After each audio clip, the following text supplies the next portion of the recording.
everyone. This is Jackie Cooper with the GBA Talk Show, as well as the Crypto Mom 2 Talk Show. I want to thank everyone for hopping on and definitely remind everyone to like and subscribe both to the GBA Talk Show as well as to Crypto Mom 2. For those that don't know anything about me, I want to welcome you to these episodes and definitely ask that you like and subscribe because there are many wonderful conversations that are about to be posted, and I want to make sure that you are always in the know about what's going on.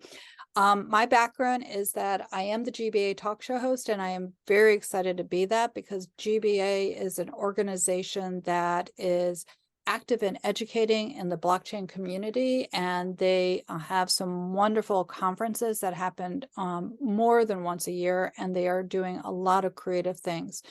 And my guest today, I met at the last conference, so I'm really excited to be chatting with them in a quick second.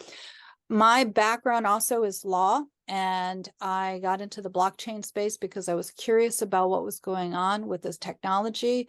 And as a result, I've become a Bitcoin miner, a new node owner, just an NFT creator, and an author as well of the Bitcoin Cinderella series. So I've had my hand in a lot of different things because there's just so much creativity and it's inspired me. With that being said, the two people who I have on today are definitely inspirations because they are involved with both the technology as well as the creativity. And they have been around for many years, not saying from the age perspective, but from the experience perspective. Easy now. I'm probably right there with you. And but they're constantly thinking of new things, and they're actually literally shooting for the moon. So today we're going to be talking about NFTs and how they can become experiences for businesses and for individuals, and a whole new way of thinking about how do we use blockchain and incorporating collectibles and creativity and you name it. So we're going to be looking at a few different things. So definitely stay on to the end. And if you want to connect with them, the links will be below. So welcome, guys. How are you doing today? Excellent. Thank you so much for having us on your show. It's good to see you again after this craziness and conferences and things. Yeah. I know. So I don't know who wants to go first. For those that are new to the platform, they might not know who you are. They might not know your background. So what's the matter with them? I know. Just kidding. So we have the audio side, so they're only hearing your voice, and we also have the video side, so they're going to see your face as well as whatever we project, plus whatever I'm wearing. Right? That's exactly right. Okay. So who wants to share first? Marcus, why don't you go? So first of all, I'm Scott Page. This is my business partner, and he's also the CTO of our company. Marcus, why don't you give him a little quick thing on you? Yeah, sure. So real quick, been in the technology space for the last almost 30 years, Web 1, Web 2, now Web 3, quite a bit of time in crypto, DeFi, a ton of time in DeFi. Some of the DeFi interests come from my time in Wall Street. Worked in Fortune 500 companies, CTO there, also worked CTO for small startups, mid-sized companies, helping them grow to get to a transaction. Lots of different technologies, always stay on the forefront. AI more recently, quantum computing more recently, and of course continue to be very active in the blockchain / NFT Web3 space. Very excited about where we're going. We've got some awesome products that we're working on, and obviously we'll talk more about that, but that's a little bit about me. Yep. All right. And my background, I come out of the music business. I grew up in a family actually where my father was a serial entrepreneur. We had boat businesses, lighting businesses, candy businesses. One time we had 26 donut shops. My father was actually one of the co-inventors of the wah-wah pedal, the famous guitar pedal, right? So wow. I grew up around music and entertainment. My dad was on a television show called the Lawrence Welk Show, which was pretty famous for many years, one of the early shows. But since then, I sort of also became a serial entrepreneur. On my music background, I'm kind of mostly known as the saxophone player from Pink Floyd. I played a lot of rock and roll. I was also in SuperTramp for a while, and Toto, and played with a lot of different artists through the years. But through that time, I really got involved in the tech, kind of looking at entrepreneurs, saw CD-ROM come along, started a company. Luckily, have had the opportunity, took that company public. We were a NASDAQ company at the time. And that's where I got really heavily into the concept of entertainment and technology coming together. So for my career has been really sort of bridging the gap between the artist and the technologist. One of my favorite claim to fames is I actually, along with a gentleman by the name of Richard Merrick, who was our CTO at the time at the company, developed the world's first interactive cartoon, which was called Toonland, and it ran on a 386 25 megahertz Windows machine with 4 mega RAM. Woo, boy, get go wild, right? So through those years, I've been in that. I'm on, been through a series of companies, have got heavily into the kind of messaging space. We built messaging networks and all that kind of stuff. And now we're on kind of my fourth startup with my fantastic business partner. So I'm so thankful for Mr. Marcus there. He makes me look really good. I get to be the rah guy, and I just know that the stuff gets done with him there. But yeah, so been really sort of entertainment technologist, and that's been my background. I love it. I love it. So we've mentioned a few things, and there are people that might be in the know and they might not be in the know. Marcus, you mentioned Web 1, Web 2, Web 3. Why don't you, before we kind of go over to showing some of the visuals, why don't you explain a little bit about the background and how, why it's important for people to understand where companies will be going with Web 3 and need to kind of navigate to. So do you want to kind of explain that? Yeah, I mean, so, for those of us who've been in this space for a long time with Web 1, it was a very simplistic approach to being able to create dynamic environments and web pages that people could interact with. In fact, even before then, there was a lot of arguments about what protocols would be used and which one will dominate and what will be the dominant language that will be utilized, in the web browser or in other areas. A lot of the same discussion we're hearing today around Web3, almost identical. These things repeat in fractals. We're seeing that happen now. Web 2 was really, again, built on top of the internet, but brought a whole host of new technologies that really enable this dynamic environment that we work in today when we work with our social media engagements, when we work with applications that we use for our businesses. It's really all kind of Web 2 stuff, very mature. Web 3, which is based on blockchain, but is really taking the same kind of an approach where it's a bit rough. It has been rough. There's a lot of building going on right now. There's a lot of things getting released. They're basically taking it, I would argue, as a similarity from Web 1 to Web 2, where now the tools are getting robust enough. The experiences are starting to equate to a Web 2 experience, where it's very friendly, easy to work with. And the difference, though, in this case is that what happened with Web 2, and I would argue maybe the mistake probably saying it too strongly, but the opportunity was missed, where the ownership of the assets shifted into the hands of those people who ran those businesses. In other words, to corporate businesses that then owned your information, they owned your identity. You felt like you owned it, but you didn't actually. They owned it, and then they would sell you advertising. The difference with Web 3 is that now, while and I believe it's actually meeting the original vision of the internet, which was that information wants to be free, meaning that people can distribute it without it being censored, but it also wants to be valuable, right? Yeah. And that notion of it being valuable is so crucial because now if I want to publish information, well, I should have the freedom to go ahead and distribute that, not have it be censored. But maybe I actually want to monetize that and maybe receive some royalties, or perhaps even give just a scarce number of copies of that to people who I value with. And then through that scarce issuance of it, now have a direct to person communication where the person who has that also owns it and can then even turn around and resell it. So now, and I don't want to financialize this too much, but the idea here is really now that information is free, but it also has value that such that the person who creates it can give it away as an asset, similar to how we might give something to each other that is scarce, and then they can turn around and give it to somebody else. But then the original content creator, maybe we get some benefit, or the person who holds it now has special access to somebody like Scott, and that access gives them the right to talk to him on a daily, weekly, monthly basis, whatever it may be, as a mentor.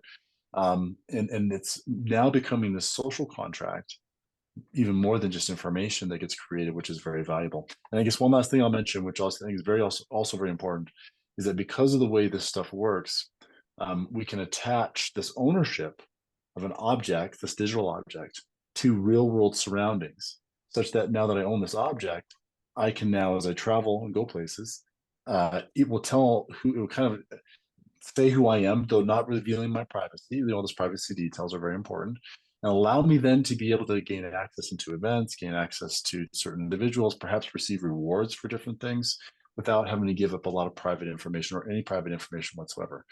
So this is like the whole. Now, I think all those visions that we all had back in the 80s and 90s around the internet now are becoming possible by being able to give asset ownership to people and protocol compatibility between all these different parties. So that's a bit long-winded, but hopefully that helps. No, I love what you just said, because as you were describing it, I was seeing the visual of the circle in terms of the economy and the flow. And also I love how you define digital assets and how you also explained how it can be transferred. And you know, talking about transfers, there's a lot of different ways that that type of asset can be transferred. It can be transferred whether you through the currency side, or it can be transferred through other objects, maybe NFT, you know, again, tokens, you know, again, there's a lot of different ways that it can be transferred. Now, Scott, I know you are working on a project, and I'm going to show the cover because again, it's super exciting to me. So let me It's actually pretty exciting for me too. It's yeah, one of the, so especially what's interesting about this. I'll just kind of explain. So I've been doing a lot of speaking and around and kind of heavily in this Web3 space in the communities and things. And I was fortunate enough to be picked for the NFT Today magazine for last month. And what's unique about this particular, if you see, it says from Pink Floyd to Web3 to the moon. The yeah, part that's interesting is this cover. Basically, I worked with an artist, but he goes by the name of Ori, as you can see up there at the top. yeah, it's And he beautiful. created That's this gorgeous. art piece of this cover, which we've created a complete NFT collection. But what's unique about this collection is actually going to the moon. I know. I was picked as one of the 222 artists that their works and you know, the things that they've done are been made digital twins of, and are being shipped up on a Falcon 9 rocket, an Elon Musk rocket that's actually going to the moon, that's going on to a special type of hard drive that is supposed to have a lifespan of over 1 billion years. So Unbelievable. yeah, so they're it's a specially etched in laser kind of way that this stuff's Yeah. put on.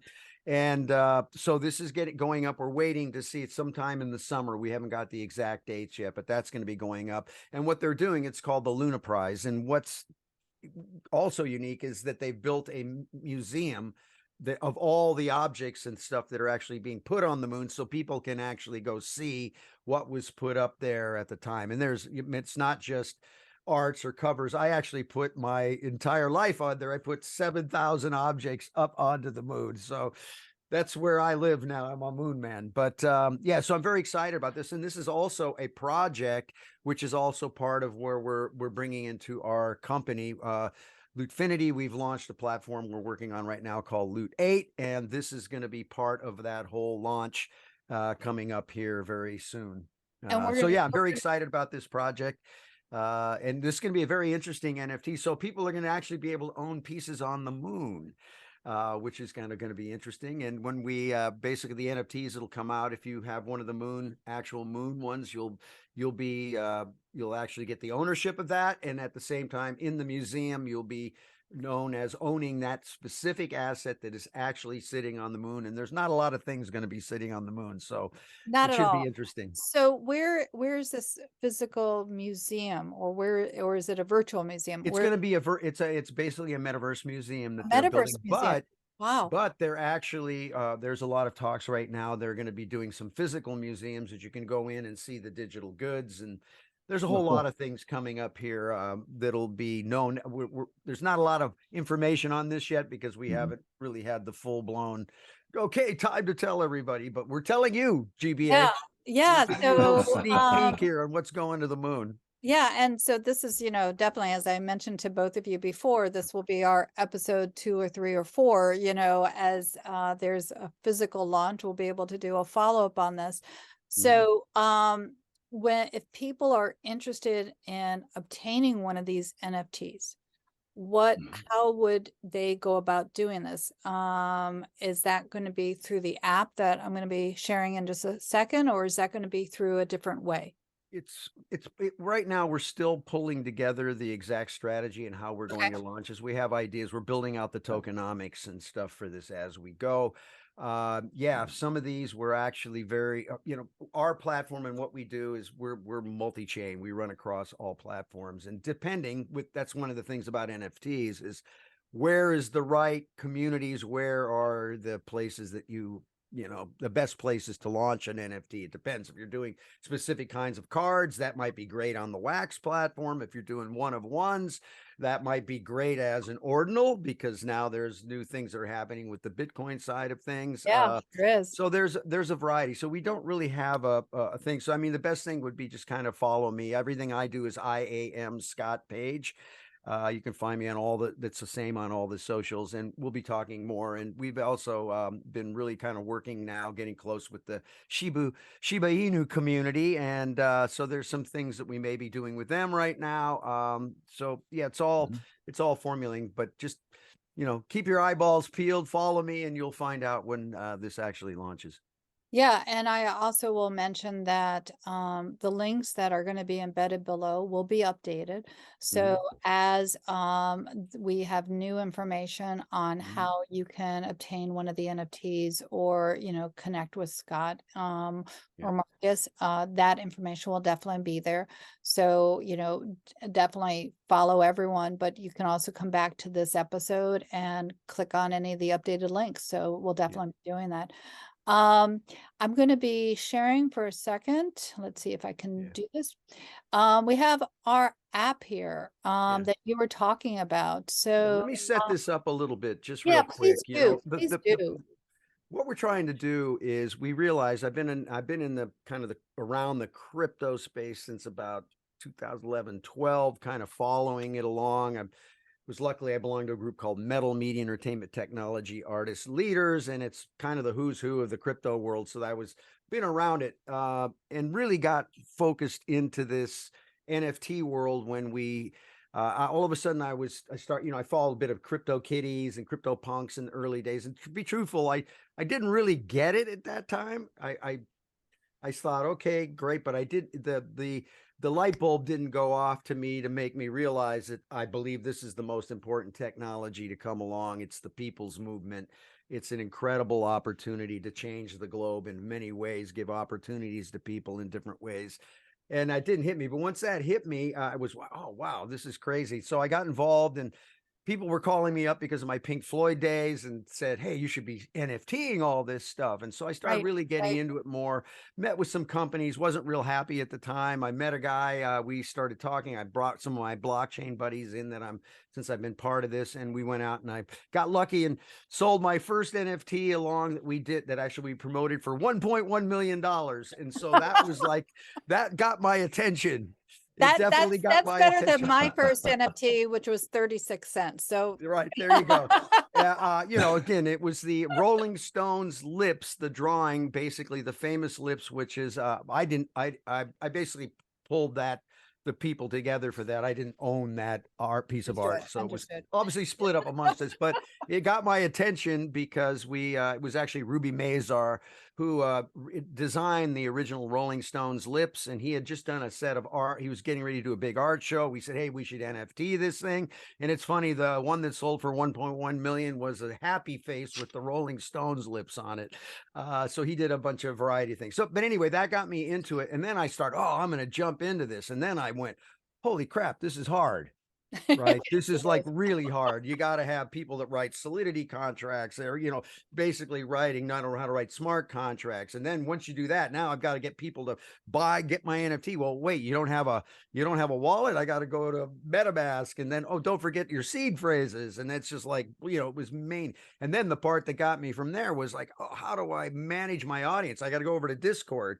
Well, I built platforms, messaging platforms. That is the hardest platform, the most I insane thing agree. I ever agree. seen in my Discord is life. very difficult. So all that difficulty kind of slowed me down because I was lazy and I don't want to have to do all this crazy work. And it was really tough. So ended up meeting up with Marcus on consulting on some stuff. And through that, we started talking about what the problems were solved. So it's really, how do I onboard a brand? How do I onboard the consumer, the piece there in a very simple, easy way that's very, already Web 2 like people. We don't want to do that. And then the third thing is then how do I talk to these people? So that's really was the kind of the thinking around the application, and really thinking about how NFTs are really experiences that you can, incredible for storytelling, for access control, for rewards, points, loyalty. It goes beyond the standard, kind of where people think about cryptos. We go beyond the ape, right? Everything is about the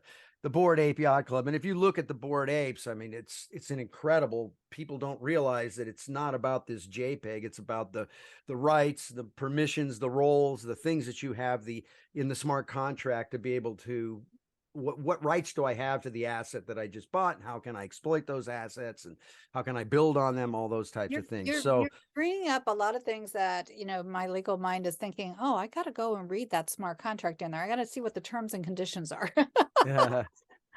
Yeah, that's the whole thing, right? Yeah, That's the power of this thing. It's like I can then hand you the rights and say, go build on it. It's That's like with right. my projects that I have now, besides that particular moon one, but the ones we're working on is I had all these artists, famous NFT artists, build on top of my photos, right? So now I've got 11 guys building incredible assets. I can say, hey, we'll split. So now I got 11 artists building on top of my assets.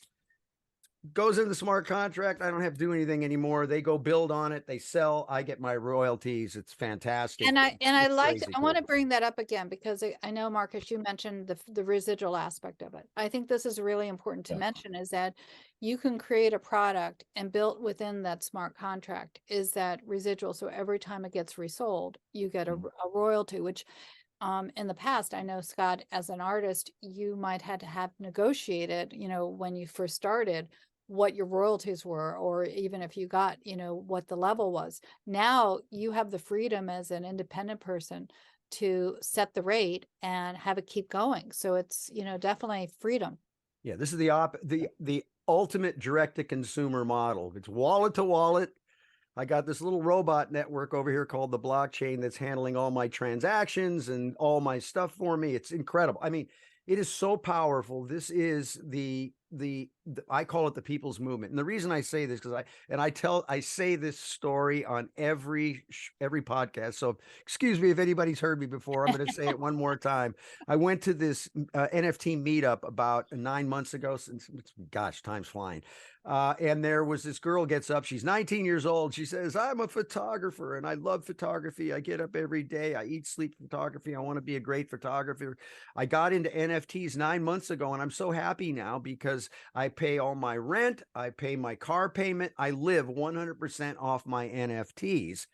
And then she said, oh, and then I carved off a little bit of the smart contract from my local community center. And she was so happy because at that time she'd already given him 2.5 ETH worth of money, right, from her sales, which was $10,000 at the time. And so I ask anybody, how many 19-year-old up and coming artists that nobody knows that can live off of their art and give $10,000 to their community center? It's crazy. And I've seen artists like launch programs and in 5 minutes go sell a 5,000 person collection, put $2.5 million in their pocket, and now have an audience. I might have to hire you to consult with me on my Bitcoin Cinderella book. But anyway, there you go. So anyway, I think we can walk you through kind of Loot 8 is really an application. It runs across iOS, Android. It's also browser based, but the whole idea of it is really to take and change the game to make it easy for anybody from Web 2 to get into this game. So it's easy onboarding of brands and artists and that, and at the same time, it allows for that to kind of do all that. Marcus, why don't you jump in there, buddy, and kind of give, once you walk through it. So Yeah, sure. the purpose of Mm. this the Loot 8 is for businesses to or individuals to use, or let's go back to the basics as to why you created this. Well, I mean, one, actually, if you want to go back to the login screen, I mean, it may not seem important, but going back to that login screen, it basically, we designed for, well, No. maybe just even step back even further. Yeah, this idea. We ended up, we ended up thinking through how can NFTs be utilized in a manner that's native to the NFT rather than trying to recreate what we're already familiar with. And so what you see here is really a first principles approach to leveraging NFTs to be able to bring what we think is going to be the future of Web3 value to users of the Web3 internet, if you will, because we think that's where everything's going. And that login specifically, if this were working, and I appreciate you just bringing up these screenshots, but by the way, the product is already in production, it's being used. When you click on that login, what it would typically do is it would actually pull up your Web 2 socials like Google, Facebook, Twitter, whatever you may use. You log in just like you normally would. Everybody's familiar with this interface. That then creates on the back end all of the infrastructure necessary for you to basically have this what's called a non-custodial wallet, which means it's not a wallet that we control, it's a wallet that you control. It's tied to that Web 2 social that you just entered in. As soon as you close the application, the key goes away. Got it. And then when you come back, it's reconstituted. And that's why it's not stored on our servers. It's actually something you have to take the action to go do. So it's a nice non-custodial way to be able to interact with Web3, but we've layered on top of it this experience system where now because it's in a mobile app, we can detect where you are, we can detect the time, we can detect things you might be authorized to be able to do because you might hold other NFTs or tokens or whatever. And that enables us now to create these experiences that are truly unique. And the beautiful thing about it is you can own them, right? So as an example, every one of these experiences we call a passport. That's kind of a way to group these different things. And typically, if there's a way to get over to the home tab there, again, I know you're going through screenshots. Yeah. But on that home tab, you would then list those different passports that you would leverage.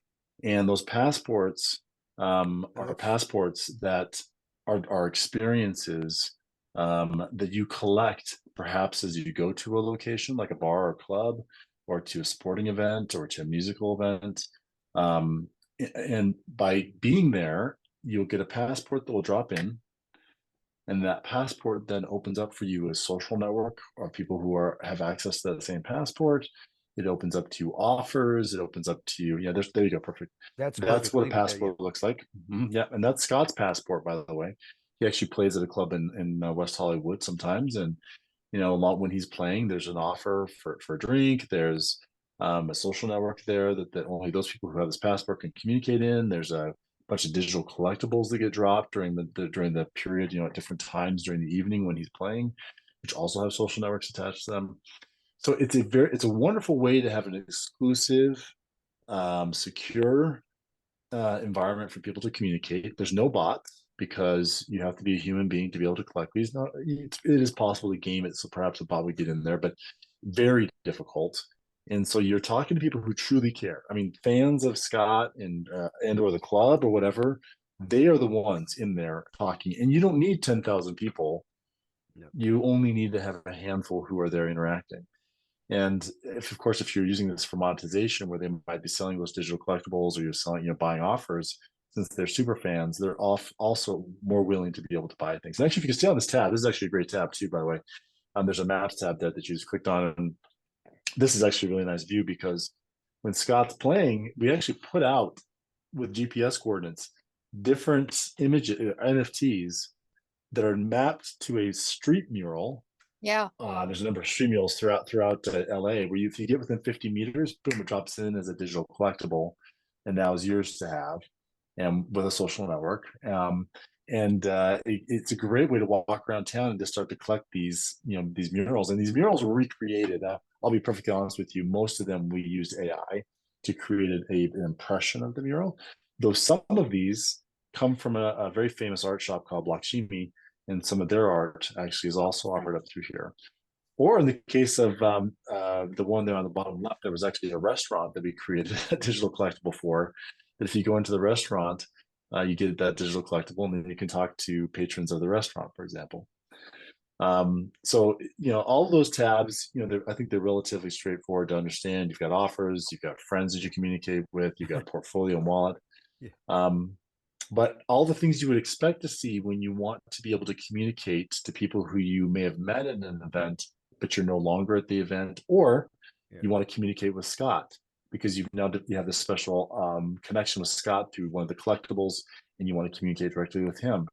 All that kind of stuff is facilitated here, not copying what you see on Facebook, not copying what you see on Twitter, which, by the way, are great platforms, but rather trying to build it around the fact that I own that relationship with Scott. I own that commitment that Scott has given to people who have that digital collectible to speak with me, mentor me, perhaps maybe once a quarter or whatever. That's the value of my NFT. It's less about the art. It's way more about the experience or the relationship. So go ahead. You do a great job of kind of elaborating on that. So let me ask you a quick question. Yeah, just real quick. Sorry, everybody out there, because you're clicking buttons. Since this is not, these are just some screenshots. It's a little goofy. Yeah. You're clicking the map and you're showing the wallet. I just want to make sure people know that that's this is definitely for me to be able to share with everyone who's on the video right now. Feel for it. Will people be able to buy tickets to shows through this?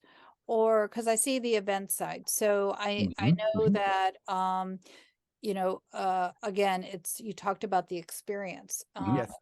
Think of it like this: is the application is almost like it's your experience manager, right? And that ties physical, because we believe it's physical locations, physical places, events that you can go to. It's physical goods and it's digital goods. Exactly. So it's a combination. So we really think that what we call the phygital world is kind of where things are going, where I've got some ownership. I can, like with my moon launch, I've got a series of toys that are coming out that are going along. So they've created NFT toys that are all RFI chipped, that are going to be, which is tied to that. And if you own one of those, you get a specific experience they can come to me. I'll come wash your car if you buy the big one, no problem. That's part of the deal. Every Sunday I show up at your house, wash your car, no problem.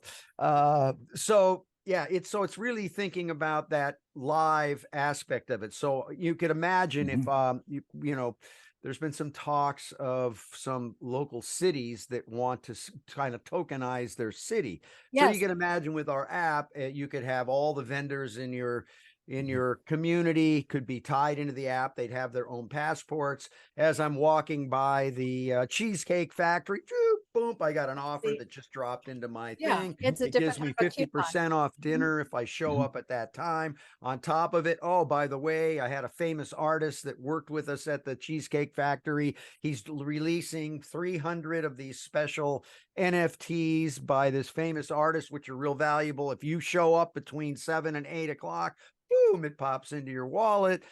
So there's all these ideas of making this the experience manager. That's where Loot A is. It's like, again, I can use it for my live events. It's access to going into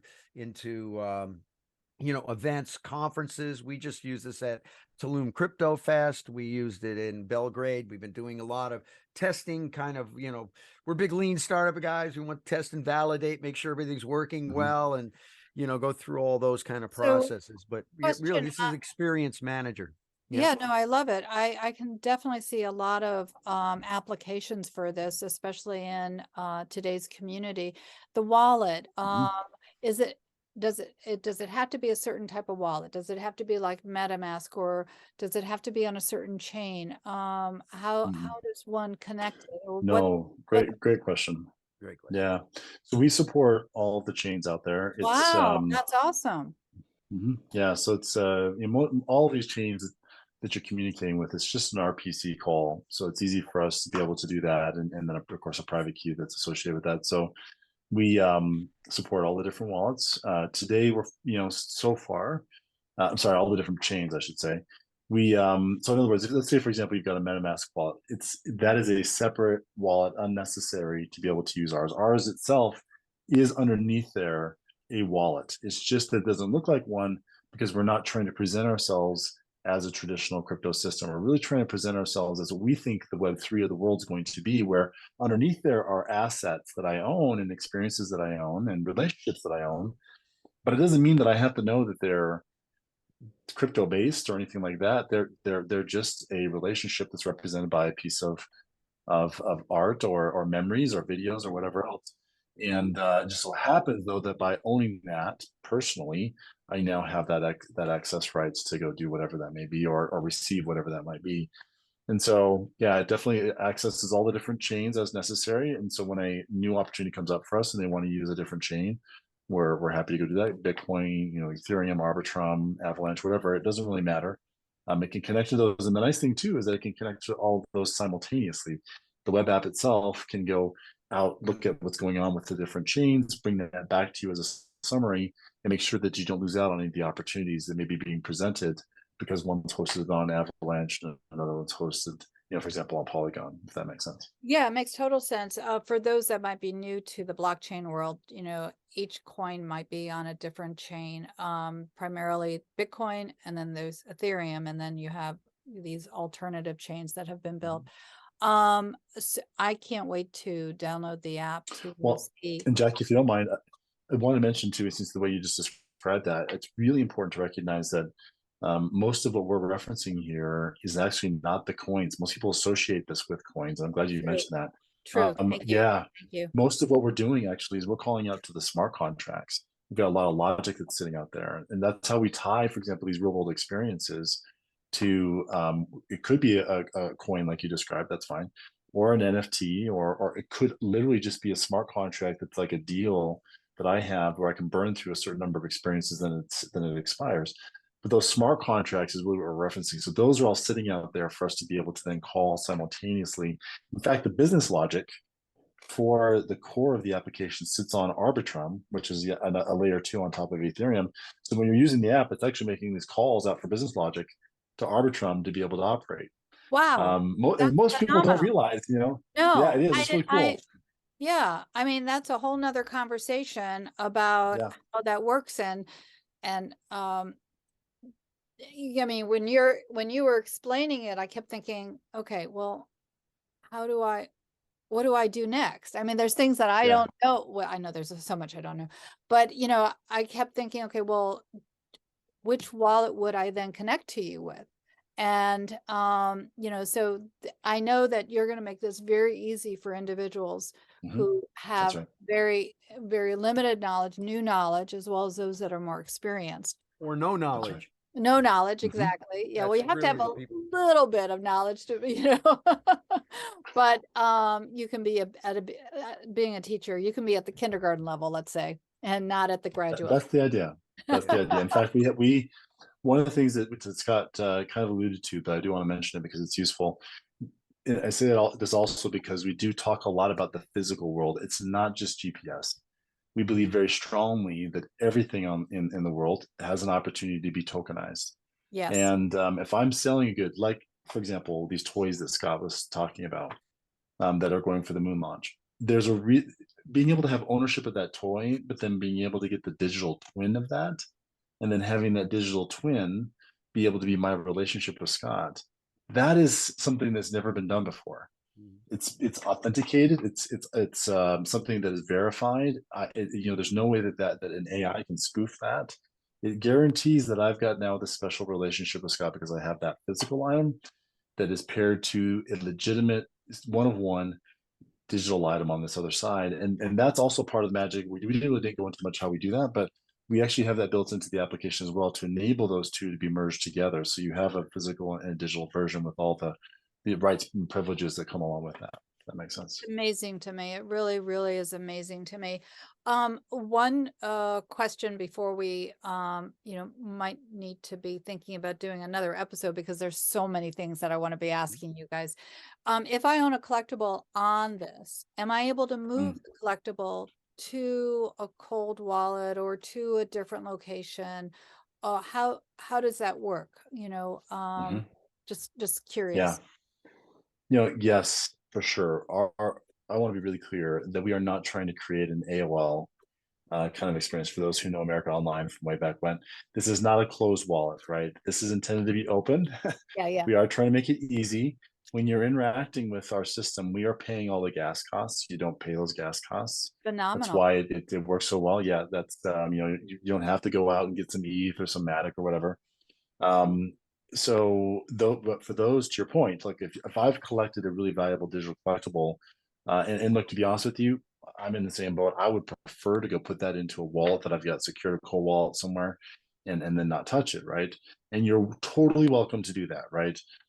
You can transfer things out and you can transfer things in. The only difference I would argue with what we've created is that we whitelist those things that are coming in. And the reason for that, when I say coming in, anything that's in there is whitelisted. The reason being that we want to make sure that whatever is showing up in this application has attached to it those types of attributes that allow it to be able to perform in the real world. So if you were to just throw some random NFT into the wallet, sometimes inappropriate stuff happens, and I can see kids using this and adults, and we want to make sure that the people are protected. One, two, we also want to make sure that the right kind of attributes are attached to it. So we work together with any kind of business partners to make sure. In fact, we didn't really talk about this. We have a whole backend, SaaS backend that allows people to on their own create what they need to, attach those attributes, and then have those whitelisted and brought in. So I definitely want to have follow-up conversations. And the reason why I ask about moving the collectibles is I know if I bought something, that was connected with Scott, I'd want to hold it and make sure it was yeah, I agree. secure. Yep. So Very smart of you to collect my NFT. exactly. I definitely, I value that. So, but I want to make sure that it doesn't get hacked or, so, Yeah, of course, makes complete yeah, sense. yeah. I'm So, sorry, I'll add one more thing too. We also yeah, allow you to be able to take a wallet that you might have externally that you trust. Let's say you've got a ledger, and then you can connect that to Ludate, and then we exactly. know what you have in that ledger.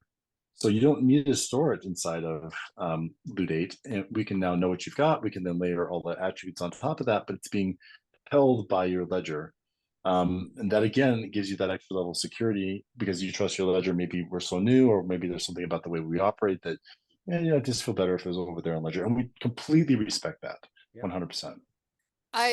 For those that are listening, I always have to do disclaimers. These shows are not financial advice, not legal advice, not investment advice. But I do want to say that from our conversation, I am, again, always amazed at how much not that I didn't think that you had thought through this, because I know you did, but the technical side of this, the many different layers of this that you had to kind of think about as you were building this, what we see as a consumer is really very simplified to the behind the scenes part, which is so complex, even though smart contracts, like you said, Scott, it's automated, but there's so much thinking that has to go before you even create this, share it out. And there's so many applications for this. So I definitely want to applaud you guys.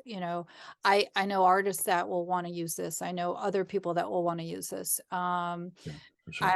I definitely, can't wait to start accessing it, to kind of trial it and stuff like that. So, any last minute thoughts that you want to share? I know you're going to the moon, Scott. And I know, with this app, there's going to be a lot of applications, but, any last minute thoughts for both of you that you want to share? I'm going to just shout out everybody that's watching this, right? This is the people's movement. This is one of the most important times in history, period. If you follow the financial markets, you see what's going on. We're at this moment in time where centralized systems, decentralization, there's a lot of people want to put us on centralized systems, which people don't realize how dangerous that can be for humanity in so many ways, because of the control. We're seeing things going on in AI. This is an incredible moment. So I want to tell everybody that's out there, if you're here listening to this, trying to figure it out, high thumb to you, for being here, because this is the time for the people to take back the power of all this. We got a shot at taking back the power of the currency, the power of the relationship, the power, all these things that we've never really had this opportunity. And so it's just really important that everybody gets in there and starts to learn. Our whole thing is really trying to educate people why we took an approach to say, you don't have to know anything about crypto to use our application, right? It's just, I just need an email and how I normally log in. If I can log into Facebook or create an account, it's that really simple, because we feel this is really important to get out to the people and really getting people to start to really learn how to use this. So I applaud everybody there that's looking at this, because this is going to affect every business out there. I don't care what business. You can be a yoga studio, you can be a bar, a grill, whatever you're going to do. There's an opportunity to use NFTs to better your business, grow your business, and build the relationships. And I just think it's probably one of the most important technologies to come along ever. I agree. I definitely agree. Marcus, anything that you want to share before we sign Yeah, off? I mean, maybe just riff a little bit on Scott's idea too. I think at the end of the day, all of that kind of independent ownership, the right to transact, those are really important principles. I think they're all part of the Constitution, or depending on which country you're in, other rights that people have. That being said, though, all of that can be done compliantly. All of that can be done in a way that supports the laws and regulations of the country within which you live, and everything we've architected has been built to be able to enable that. We still are enabling the kind of privacy that people want to see globally. At the same time, we're still enabling also people to be able to be forthcoming about what they've got, and to be able to pay their taxes and do all the things that whatever their jurisdiction is asking for.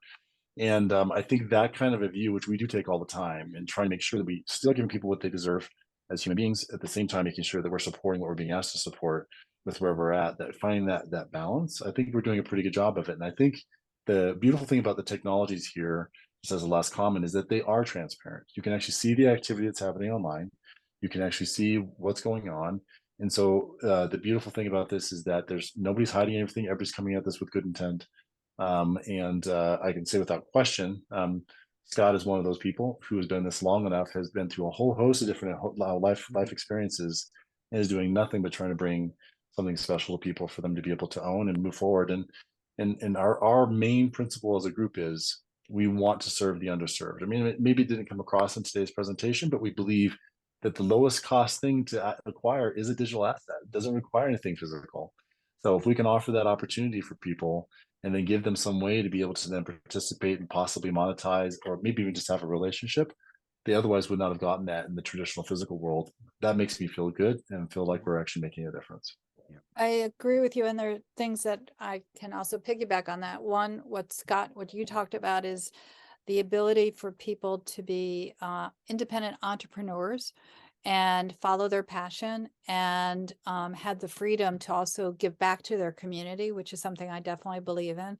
Again, this is not necessarily an alternative way. It's becoming what used to be fringe is now traditional. Yeah. And so what we are thinking as decentralized finance, options will become traditional and part of the mainstream. And so again, the thought leaders like yourself who are creating these tools will make it easier for others to adopt it and to use it. Because I know when I first started 5 years ago, it was not intuitive to me. I'm highly educated, but the idea of doing the wallet, of being on these various blockchains, it was a struggle, and I needed mentors to help me. And so I know that what you're doing is making it, even though it's very complex, you're making it very simple for people who might not have that knowledge to take the first step to explore and learn. And this education is really important for the adoption across the world. So I really appreciate what you guys are doing. So as I always say on all my talk shows, be kind to yourself, be kind to others. We are also interconnected, and we're all part of one world, and have a great day. Thank you guys for being Thank you here. very much. Thank you. Thanks for Thank you having so us. much. Our next conversation.